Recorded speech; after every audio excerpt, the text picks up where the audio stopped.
주께서 여러분과 함께 마테오가 전한 거룩한 복음입니다.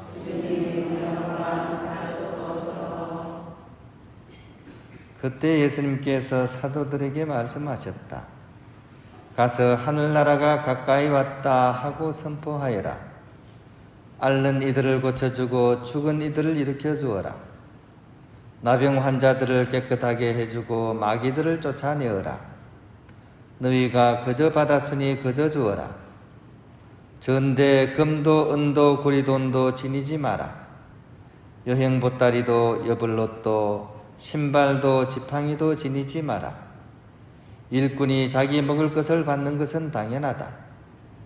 어떤 고을이나 마을에 들어가거든 그곳에서 마땅한 사람을 찾아내어 떠날 때까지 거기에 머물러라.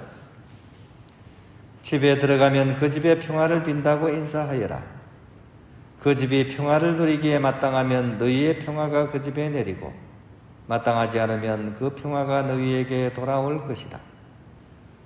누구든지 너희를 받아들이지 않고 너희 말도 듣지 않거든 그 집이나 그 고을을 떠날 때 너희 발에 먼지를 털어버려라. 내가 진실로 너희에게 말한다.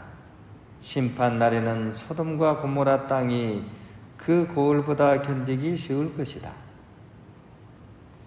주님의 말씀입니다. 평안을 빕니다. 아이고 목이야. 네. 오늘 베드로 묵상을 했거든요. 이렇게 어저께 요즘 열대야라서 날씨가 더워서 그런지 잠을 푹 못 자는지 묵상을 하는데 자꾸만 고개가 아프러 끄떡끄떡. 여러분도 그랬습니까? 잠이 부족해서 그런지 그죠? 예, 이게 교육 공동체 같으면 실수를 할 뻔했어요. 우리 성북동에 있을 때 어떤 일이 있었냐면 거기서는 기도 전에 이렇게 신호를 주거든요. 그래가지고 새벽에 막 묵상한다고 앉아있는데 이제 기도 시작하기 전에 다들 비몽사몽간이죠. 새벽에 일어나니까 원장님이 한 형제가 네 들었어요 그랬습니다. 녹화하는 줄 알고 녹화하는 줄 알고 오늘도 누가 또 들었으면 저도 네 들으세요 할 뻔했습니다. 예. 그 수도원에는 참 재미난 일이 많이 벌어집니다. 또 뭐 이렇게 수도원 일 중에 또 굉장히 또 조심해야 되는 형제들도 있어요. 어떤 얘기냐 하면 굉장히 조심해야 되는 형제가 어떤 문제는 운전대만 잡으면 조심해야 되는 형제가 있어요. 평소에는 참 부드럽고 차분한 그런 형제인데 운전대만 잡으면 사람이 싹 변합니다. 자기를 앞서가는 자동차는 결코 봐줄 수가 없는 그런 성격이. 그러니까 그것만 보면 이제 카레이스로 이제 돌변하는 거죠. 그 형제 옆에 있는 형제는 입에서 신음이 막 새어 나옵니다. 그리고 이 조수석에 문고리를 붙잡고 거기에 매달려가지고 떨면서 얼굴이 하얘지다가 화살기도가 계속 나오는 막 달리니까요. 그런 형제들이 실제로 사고도 자주 냅니다.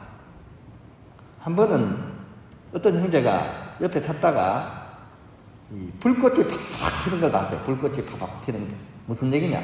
달리다가 전복이 됩니다. 차가 뒤집어진 거예요. 그러니까 누워선 상태에서 차가 미끄러져가면서 불꽃이 팍 튀는 걸 보실 때 슬로비디어로 보다시피 영화의 한 장면처럼 그죠? 근데 희한하게 또 중상자는 별로 없어요. 저희 수도에 이상하게 큰 사고 많았거든요. 그런데도 이상하게 하나님의 도우심인지 큰 중상자는 없어요. 그냥 뭐 팔 부러지고 뭐 이런 정도. 그것도 중상이죠. 자동차는 항상 그런 문제를 지니고 있죠, 그죠? 우리 주위에서 아마 그런 분들 분명히 있을 거예요. 이 사람의 문제죠, 그죠? 사람의 문제일까요? 아니면 사람의 문제겠죠. 근데 또 한편으로는 차라는 그런 특수 공간의 문제이기도 한 것 같아요. 이것도 어느 정도는 영향이 있는 것 같습니다. 이 사람이 차를 차로서 여기는 것이 아니라 마치 자기 자신의 대리자 개념으로서 차를 이렇게 이해를 하는 것 같아요. 제가 성북동에서 이제 학교 다니는데 왔다 갔다 하다가 갑자기 차가 뒤도 안 돌아보고 막 급부진을 빵 하더라고요. 그래서 막 저는 위험하니까 막 손을 가지고 차를 딱 쳤어요. 그랬더니만 운전자가 막 엄청 화를 내는 게 자기 차 때렸다고. 나는 죽게 생겼는데 이 적반하장이죠. 싸워봐야 뭐 하겠습니까 그 사람하고. 그러고 그냥 막 큰 소리 막 지르고 그냥 했는데 그죠? 이 사람이 차를 자기 자신처럼 생각을 하는 것 같아요. 그래서 큰 차, 좋은 차를 모는 사람은 신분 상승의 효과를 가지고 있는 건지 작은 차를 보면 굉장히 우습게 여기고 그걸로서 그 사람을 판단하는 그런 묘한 또 그런 게 있는 것 같아요. 어쨌든 간에 네, 우리가 이렇게 살아가다 보면 자동차를 통해서든 다른 무엇을 통해서든 부당한 대우를 곧잘 받습니다. 어디 가서든 그죠? 그런 경우에는 어떻습니까? 내가 참는다고 참아도 마음속에서는 화가 일어나죠. 나를 뭘로 아는 거야. 화가 납니다. 그걸 막을 수는 없어요. 그런 경우에 도덕군자는 없는 거죠. 갑자기 차가 후진해서 확 달려와 보세요. 그러면 아이고 이거 뭐 이렇게 좋은 마음으로 그걸 받아들일 수는 없잖아요. 저도 모르게 손이 막 나가서 막는 거죠. 그죠? 그래도 적어도 신앙인이라면 그런 경우에 쌍욕을 막 하고 막 싸움하는 그런 세상 사람과는 또 조금 달라야 하지 않을까 하는 것도 생각을 해봅니다. 왜냐하면 우리는 평화의 사도로서 불림을 받은 사람들이기 때문입니다. 지난 주일에 이어서 오늘 복음이 한 번 똑같은 복음이 나오죠. 강조되고 있는 거예요. 제자들을 파견하시면서 뭐를 전하라 그랬습니까? 평화를 전하라고 했죠. 평화를 전하라고 했습니다. 그 어떤 상황과 처지에서도 우리는 평화를 전하기 위해서 노력을 해야 돼요. 그리고 오늘 마지막 부분에도 참 묘한 장면 나오잖아요. 그죠? 우리가 평화를 그렇게 애써서 전했는데도 불구하고 사람들이 받아들이지 않으면 어떻게 하라 그럽니까? 퇴! 저주를 하고 돌아서는 게 아니라 어떻게? 손발에 먼지를 털어버리라. 이걸 잘못 오해하면 퇴로 이해할 수가 있어요. 그죠? 근데 그건 아닌 것 같아요. 앙금을 남기지 말라는 거죠. 그 사람에 대해서 서운하거나 미운 감정이나 이런 거 다 털어버리고 다시 평화를 전하러 나아가야 된다. 저는 오늘 복음을 약간 그렇게 이해를 하고 싶어요. 그래서 화가 나더라도 입에서 막 욕이 걸리더라도 그죠? 그 순간 아차 나는 평화의 사도지. 아차 나는 평화의 사도지. 이걸 가지고 엔진 브레이크를 좀 걸어줄 수 있어야 돼요. 그것이 바로 그리스도인이라는 것이지 않을까 하는 생각을 해봅니다. 저도 이제 차를 몰다가 보면 막 불쑥불쑥 튀어나오는 차 때문에 이제 화가 나는 경우가 있죠.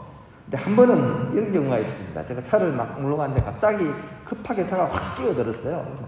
저도 막 클렉션을 막 빵 그러면서 막 화를 막 냈어요. 근데 그 차에 타고 있던 할아버지 한 분이 뒤도 안 돌아보면서 손으로 탁 멋있게 미안해 정말 미안해. 그거 보는 순간 야, 저 사람이 평화의 사도구나. 종교는 뭔지 모르겠지만 물론 뭐 이렇게 하려고 한 건 알겠지만 그죠? 근데 그 순간적인 순간에 막 빵거리는데 거기에 반응해서 막 같이 막 이게 아니라 어떻게 해요? 같이 해볼까요? 시작. 미안해 정말 미안해. 이게 평화의 사도가 하는 그런 행동이라는 생각이 듭니다.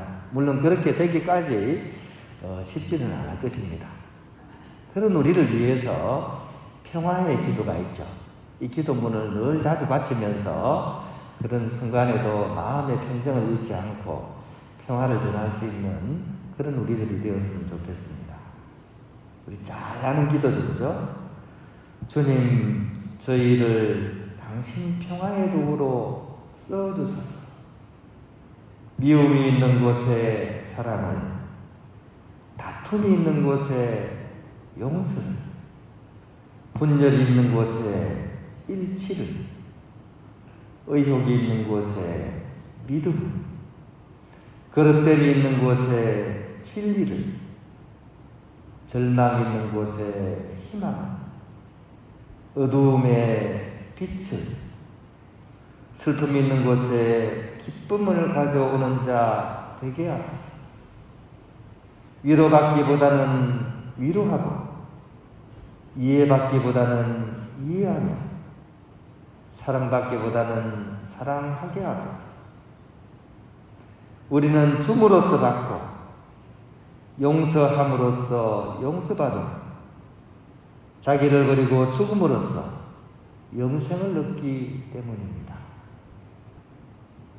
이 기도문처럼 평화의 사도가 될 수 있도록 늘 평화를 생각하고 평화를 실천하는 그런 주님의 평화의 사도가 될 수 있었으면 좋겠습니다.